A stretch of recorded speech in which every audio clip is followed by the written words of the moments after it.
বাংলাদেশের একবার সেরা অস্ত্র ইন্ডিয়ার দূর খাড়ি যদি আতলে যদি দৌড়ি হড় যাবে ওই শয়তান, হড় যাবে ভূত, হড় যাবে পেতনি, হড় যাবে সাঁদাবাজ, হড় যাবে শয়তান ন বুঝা ফাল্লার। হ্যাঁ বাঁশ কাটি বেলাই অগর পার তার সেরে শয়তান মারি বেলাই ন বুঝা ফাল্লার বুঝিবার সময় নেই। বাঁশের মাঝিবে খাইয়ে তেরে তেরে ফোন ফোন লালো যে তারা ছোট একটা খাইলাম তারা মারি বেলা লিখি। তারা বলতে যেগুন সন্ত্রাসী করে, যেগুন সাদাবাজি করে, যেগুন মানুষের হক মারি খায় এইগুলোরে মারি বেলাই, এইগুলোরে ঠেয়াই বেলাই অগর ভারত বাস কাটি বেলাই শিখে সোজ হয়ে যাবো। সময় আছে এখনো, ভালো হয়ে যাবো।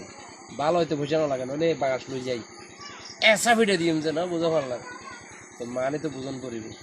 আসছি যে প্রোগ্রামত ভারত দেখেছি বাঁশ, তো বাঁশ দেখে হচ্ছে শুধু একটা ভিডিও বানাই ফেলাই। এই ভিডিওর মাধ্যমে মানুষের কী দিই, কিছু শিক্ষা দিই, বানালাইলে যাই কি।